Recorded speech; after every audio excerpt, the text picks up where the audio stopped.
Welcome back again दोस्तों। तो इस वीडियो में मैं स्टेप बाय स्टेप सीरीज की फाइनल एपिसोड एक्सप्लेन कर रही हूँ और इस एपिसोड के साथ ही हमारा इस सीरीज के साथ भी सफर खत्म हो जाएगा। लेकिन नो प्रॉब्लम, एंटरटेनमेंट जारी है। ऐसे ही और सीरीज की एक्सप्लेनेशन लेकर मैं आऊंगी आपके लिए। पिछले पार्ट में हमने देखा था कि फाट ने मिस्टर जेंग से ब्रेकअप कर लिया। इसके बाद 2 साल बीत गया ऐसे ही। इस एपिसोड की शुरुआत फाट से ही होती है। फाट ने अपने पुराने घर को छोड़ दिया और इसी घर के पास उन्होंने अपनी एडवर्टाइजिंग कंपनी ब्रोकली हाउस खोल लिया और चोट ने एक अर्जेंट मीटिंग के लिए सबको वहीं बुलाया था।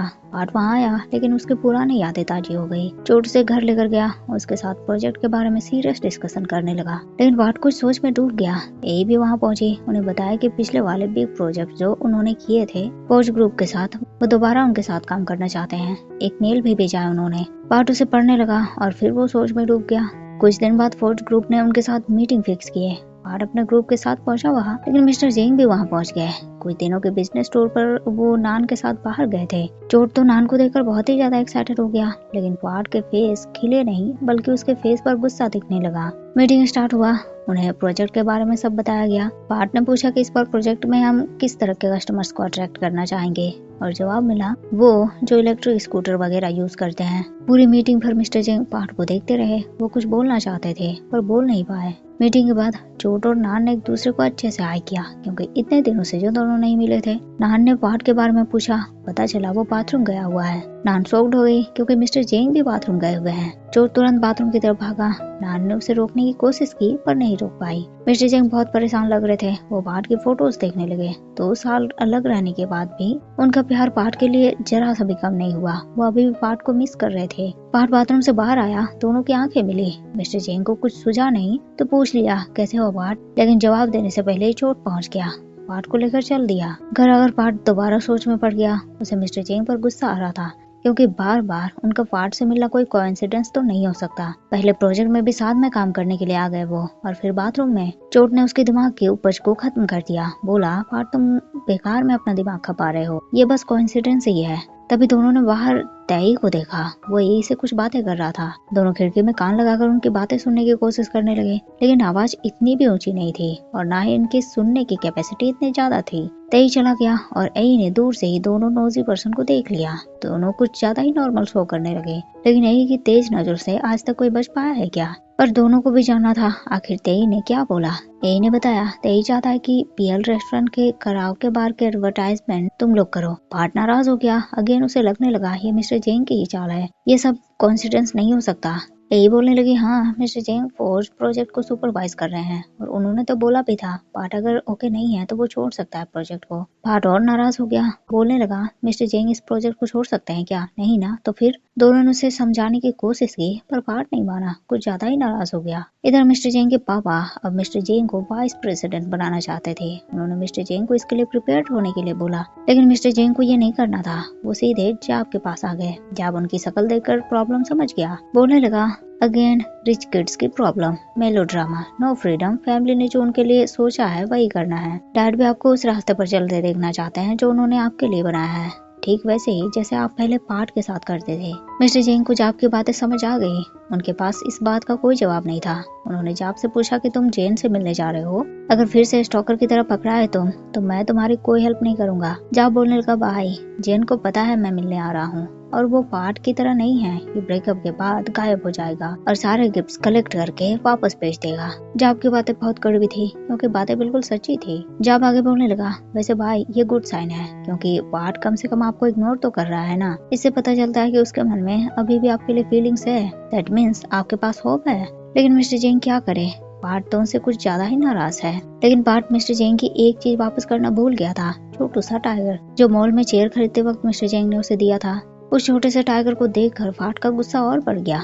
वो नींद छोड़कर काम में लग गया। रात भर वो प्रोजेक्ट का काम करता रहा ताकि उसके ध्यान में मिस्टर जेंग बिल्कुल ना आए। प्रोजेक्ट कंप्लीट करने के बाद नान ने मिस्टर जेंग और ऑफिस के मेंबर्स को प्रेजेंटेशन दिखा है, लेकिन प्रोजेक्ट के बीच में मिस्टर जेंग को पुराने दिन याद आ गए, कैसे वो पार्ट सब मिलकर प्रोजेक्ट पर काम किया करते थे। मिस्टर जेंग ख्यालों में खो गए और नान की बातें उन्होंने सुनी ही नहीं। नान ने दोबारा एक्सप्लेन किया। मिस्टर जेंग पूछने लगे कि इसे हर तरह के कस्टमर्स तक कैसे पहुंचाया जाए, कैसे सबको इसकी इन्फॉर्मेशन दी जाए और लोग तो लग्जूरियस मांगेंगे ना। नान समझाने लगे मिस्टर जेंग इसका फायदा ये है कि लोगों का टाइम बचेगा और टाइम हर इंसान के लिए कितना यूजफुल होता है सब जानते हैं। और स्टोरी में दिखाएंगे कि एक माँ अपनी बेटी से मिलने जा रही होती है, लेकिन उनकी इलेक्ट्रिक व्हीकल की एनर्जी खत्म हो रही होती है, तो वो तुरंत फर्स्ट गैस स्टेशन में अपने व्हीकल को चार्ज करवा लेंगे और तुरंत चल देंगे बेटी से मिलने। ऐसे फैमिली वाले स्टोरी सब देखेंगे तो उन्हें भी समझ आ जाएगा।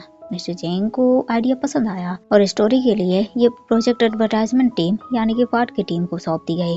पार्ट ने अपनी टीम के साथ प्रोजेक्ट को डिस्कस किया, सब समझाया, लेकिन चोट और एई अभी भी उसके लिए वरीड थे। तो उन्होंने उसे बोला, पार्ट अगर तुम ओके नहीं हो तो प्रेजेंटेशन हम दोनों दे दे। पार्ट बिल्कुल ओके था। फौज ग्रुप के सामने उसने प्रेजेंटेशन पेश किए, काफी तारीफें मिली, साथ में कुछ क्वेश्चंस भी पूछे गए। पार्ट ने इसका भी बहुत ही अच्छे से जवाब दिया, बताया कि लोकेशन सेम एरिया के हैं तो हर एक क्लिप को वो एक दिन में शूट कर सकते हैं, इससे बजट बचेगा।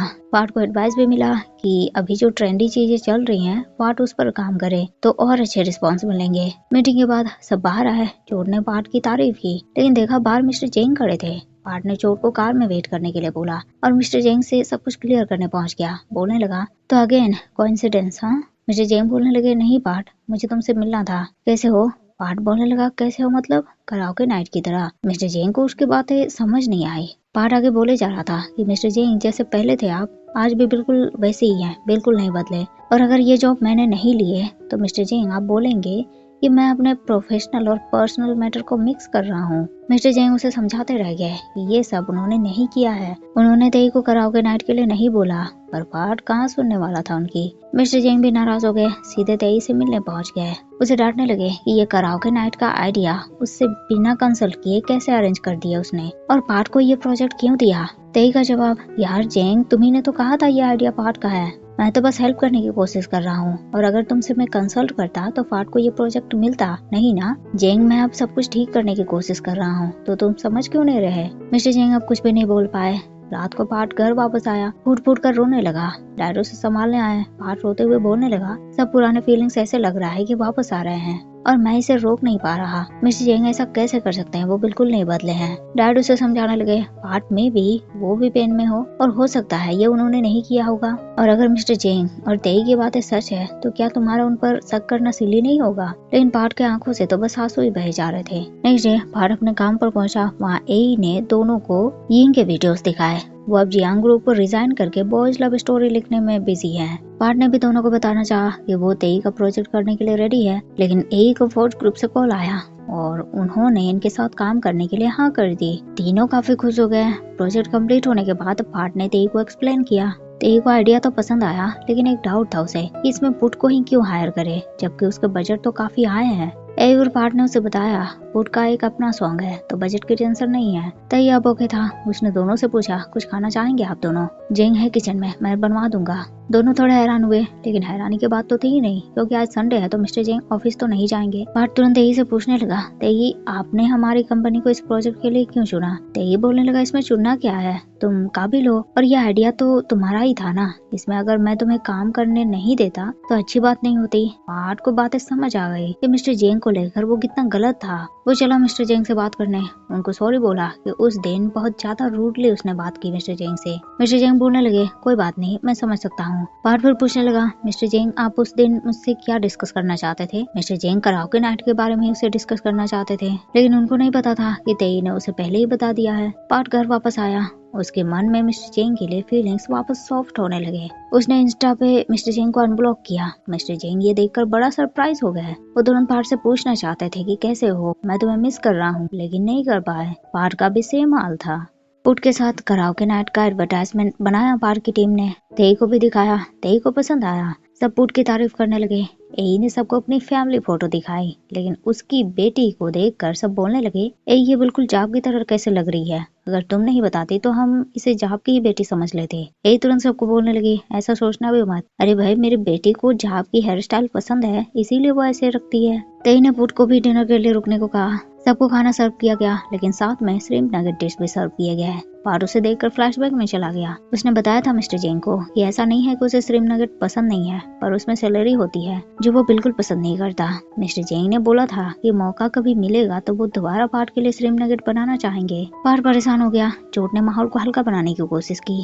सबने उससे मिस्टर जेंग के बारे में पूछा। पार्ट बताने लगा, उस शाम बात हुई थी उनसे, फिर मैंने अपने सारे नंबर्स आईडी से उन्हें अनब्लॉक भी किया था, पर उन्होंने मुझे टेक्स्ट नहीं किया। सब पूछने लगे कि तुमने उन्हें टेक्स्ट किया था, पर पार्ट कैसे करे, उसमें इतनी हिम्मत कहाँ। पार्ट बहुत परेशान हो गया। वो अकेले कोने में जाकर बैठा। चोट और एई ने पुट को उससे बात करने के लिए भेज दिया। पुट बोलने लगा, पार्ट ये बिल्कुल हमारी ही तरह वाली सिचुएशन है ना। पार्ट का जवाब ना था, क्योंकि इस बार मिस्टर जेंग से उसने ब्रेकअप किया था, लेकिन पुट की तरह वो सडनली डिसअपियर नहीं हुआ था। पुट बोलने लगा, पार्ट तुम्हें याद है मैं तुम्हें ऐसे ही छोड़कर चला गया था, लेकिन जब मुझे मेरे फीलिंग्स का एहसास हुआ तो मैं वापस आया, लेकिन मेरे पास चांस ही नहीं बचे थे, और जब मिला तो मैंने बिना रुके तुम्हें अप्रोच किया। देखो पार्ट, मुझे लगता है तुम दोनों के फीलिंग्स क्लियर नहीं है। पार्ट को लग रहा था कि फीलिंग्स क्लियर होने से क्या होगा, पेन तो होना ही है ना। पर पुट ने उसे समझाया, पार्ट अगर फीलिंग्स क्लियर नहीं है तो क्या पेन कम हो रहे हैं? नहीं ना, पार्ट अभी ज्यादा देर नहीं हुई है, और आई थिंक मिस्टर सिंह अभी भी तुम्हारे लिए सेम ही फील करते हैं। पार्ट को समझाकर पुट वापस आया।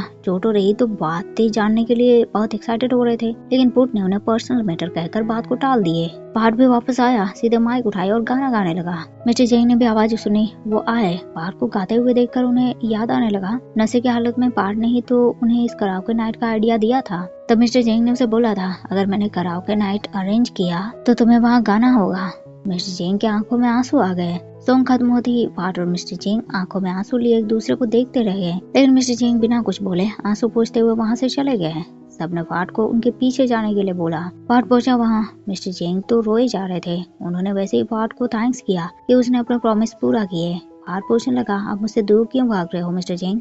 मिस्टर जेंग मुझसे सॉरी बोलने लगे, क्योंकि वो इस फीलिंग्स को नहीं रोक पा रहे। पार्ट बोलने लगा, मिस्टर जेंग मुझे आपसे बहुत कुछ कहना है, आपसे माफी मांगनी है मुझे। मिस्टर जेंग बोलने लगे, पार्ट तुम क्यों सॉरी बोल रहे हो? सॉरी तो मुझे बोलना चाहिए, मैंने तुम्हारा दिल दुखाया, और मैंने जो किया उस हिसाब से तुम मुझसे नफरत करो, इसमें कोई सरप्राइज वाली बात नहीं है। पार्ट का मानना ऐसा नहीं था। उसने बोला, नहीं मिस्टर जेंग, सॉरी तो मुझे बोलने हैं। पहले मैं स्टूपिड था जो ऐसे सोचा। मैंने आपको अचानक से छोड़ कर जाने के लिए मैं सॉरी बोलना चाहता हूँ। और किसने कहा कि मैं आपसे नफरत करता हूँ? मैंने कभी आपसे नफरत नहीं की, मैं बस गुस्सा था, पर अब समझ आ गया है कि मैं कितना गलत था। मिस्टर जेंग, अगर पॉसिबल हो तो क्या हम दोनों एक दूसरे को अच्छे से जाने? मिस्टर जेंग बोलने लगे, पार्ट मुझे डर है कि मैंने तुम्हें दोबारा हर्ट किया तो। पार्ट ने समझाया, मिस्टर जेंग हम दोनों ने एक दूसरे को हर्ट किया, इसीलिए क्यों ना हम दोनों एक दूसरे को एक और चांस दे। मिस्टर जेंग पूछने लगे, पार्ट इसका मतलब तुम्हारे मन में अभी भी मेरे लिए फीलिंग्स है? जवाब में पार्ट ने मिस्टर जेंग को हग कर लिया। दोनों फूट फूट कर रोने लगे। फिर मिस्टर जेंग ने उसे अभी घर जाने के लिए बोला। प्रॉमिस किया कि कल वो पार्ट के घर आएंगे। पार्ट बोलने लगा, आप मुझे भगा रहे हो?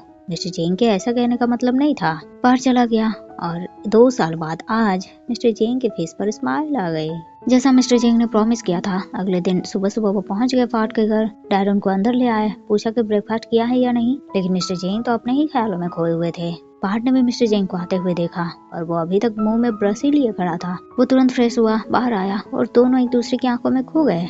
डैड को भी सिचुएशन समझ आ गई कि उनकी यहाँ कोई जरूरत है ही नहीं। वो बाहर चले गए। मिस्टर जेंग पार्ट के लिए फिश पॉरेज लेकर आए थे, लेकिन जल्दी जल्दी खाने के चक्कर में पार्ट ने अपना मुंह जला दिया। मिस्टर जेंग बोलने लगे, पार्ट मैंने सुना चोट से कि तुम दोनों मिलकर एक एजेंसी खोलने वाले हो, तो मैंने कहा था ना, अगर मुझे भी तुम्हारे साथ काम करने का मौका मिलेगा तो अच्छा लगेगा मुझे। पार्ट बोलने लगा, मिस्टर जेंग मैंने ऐसा प्रॉमिस किया था, मुझे सच में याद नहीं, उस रात में कुछ ज्यादा ही ड्रंक था। मिस्टर जेंग एक्टिंग करने के मूड में आ गए। वो अनजान बनने का नाटक करने लगे और पार्ट से फर्स्ट टाइम मिलने की बातें करने लगे। पार्ट भी उनके नाटक में शामिल हो गया। इसके बाद मिस्टर जेंग ने अपने डैड को रेजिग्नेशन लेटर सबमिट किए।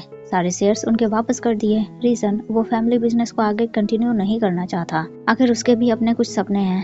डैड जानते थे इस रीजन के अलावा भी एक और रीजन है, वो है पार्ट। डैड इस बात से ओके नहीं थे, पर मिस्टर जेंग अपना मन बना चुके थे। रिजाइन करने के बाद वो पार्ट से मिलने आए।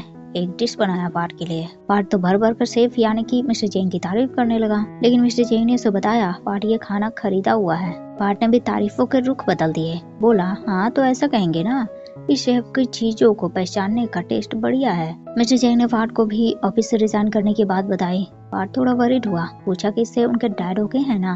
मिस्टर जेंग का जवाब, हाँ आई थिंक, और वो कोई ना कोई रास्ता निकाल लेंगे। वैसे मुझे नान पर भरोसा है, वो टैलेंटेड है, अच्छी भी है, तो संभाल लेगी। आज पार्ट का बर्थडे भी था, तो मिस्टर जेंग ने उसके लिए स्पेशल केक बनाया, क्रिस्पी पोर्क केक। पार्ट का फेवरेट। डैड ने बताया था मिस्टर जेंग को। पार्ट सरप्राइज हो गया। मिस्टर जेंग ने उसे विश मांगने के लिए कहे। पार्ट तो बहुत ही ज्यादा खुश हो गया। नेक्स्ट डे मिस्टर जेंग पार्ट को अपनी माँ से मिलवाने ले आए।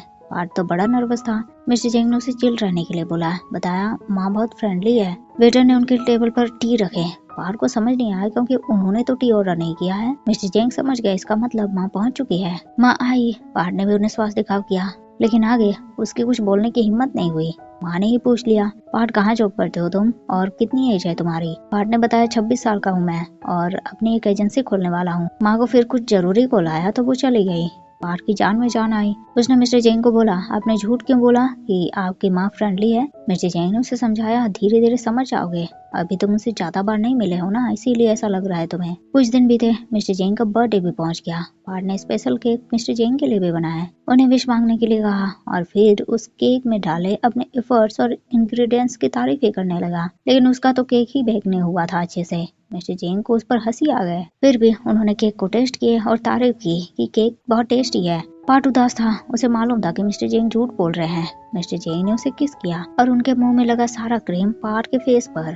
पार्ट ने भी रिटर्न में वही दे दिया। नेक्स्ट मॉर्निंग पार्ट नींद से जागा। देखा मिस्टर जेंग तो अभी भी बहुत मासूमियत से नींद में थे। पार्ट उनके साथ सेल्फीज लेने लगा। मिस्टर जेंग भी जाग गए। पार्ट परमिशन मांगने लगा, क्या मैं फोटोज अपलोड कर दूं? मैं अपने कुछ दोस्तों को दिखाना चाहता हूँ। मिस्टर जेंग उसी से पूछने लगे, ऐसा कर पाओगे तुम? वैसे अपलोड करने से पहले मुझे फोटोज दिखाओ। फोटोज देखते देखते मिस्टर जेंग ने पार्ट को किस किया। पार्ट तुरंत दूर हटा क्योंकि उसके मुंह से बदबू आ रही थी और अभी तो उसने ब्रश भी नहीं किया था। मिस्टर जेंग को इससे बिल्कुल फर्क नहीं पड़ा। वो पार्ट को किस करने लगे। पार्ट के इरादे भी बदल गए। दोनों के लवी डबी मोमेंट्स अब और आगे बढ़े। पार्ट को सोते हुए मिस्टर जेंग भी बहुत गौर से देख रहे थे। पार्ट जागा पर बेड से उसे उठने का मन नहीं था। मिस्टर जेंग ने उसे जबरदस्ती उठाया और भाग गए। पार्ट भी पीछे पीछे। दोनों हॉल में आए। पार्ट को होटल का आर्किटेक्चर काफी पसंद आया। मिस्टर जेंग को भी उसकी पसंद आई। पार्ट को एडवर्टाइजमेंट शूट के लिए सेट पर जाना था नेक्स्ट डे। वो चाहता था कि मिस्टर जेंग भी चले, लेकिन उन्हें तो रेस्टोरेंट को संभालना था। पार्ट नहीं माना। मिस्टर जेंग ने प्रॉमिस किया कि पार्ट जो खाना चाहेगा वो खिलाएंगे। पार्ट खुश। दोनों आए मॉल में। ग्लास जेली ऑर्डर किया। मिस्टर जेंग बोलने लगे, तुम्हें मालूम है पार्ट, जब भी मैं ये खाता हूँ ना तो मुझे हमारी फर्स्ट मीटिंग याद आती है, जब तुम अपने दोनों हाथों में स्नैक्स पकड़े ऑफिस में जाने के लिए आईडी कार्ड एंटर कर रहे थे और मैं जब तुम्हारे पास आया तो मेरे पैरों में तुमने गर्मा गर्म कॉफी गिरा दिए थे। पार्ट ये सब याद करके बहुत एम्बैरेस हो गया। मिस्टर जेंग भी उसे टीज करने लगे। पार्ट बोलने लगा, मिस्टर जेंग, फ्यूचर में अगर कोई घर होगा हमारा तो आप मुझे सारा सामान खरीदने के लिए यहीं ले आना, मुझे सब खरीदने हैं। मिस्टर जेंग भी प्रॉमिस किया, लेकिन पार्ट पूछने लगा, और वो दिन कब आएगा मिस्टर जेंग? मिस्टर जेंग ने जवाब दिया, बहुत जल्द। दोनों खुश। तो इसी के साथ स्टेप बाय स्टेप सीरीज की हैप्पी एंडिंग यही हो गई। तो वीडियो आपको कैसी लगी गाइस, कमेंट करके जरूर बताइएगा। मिलते हैं फिर नेक्स्ट वीडियो में। तब तक के लिए thank you so much guys for watching the video.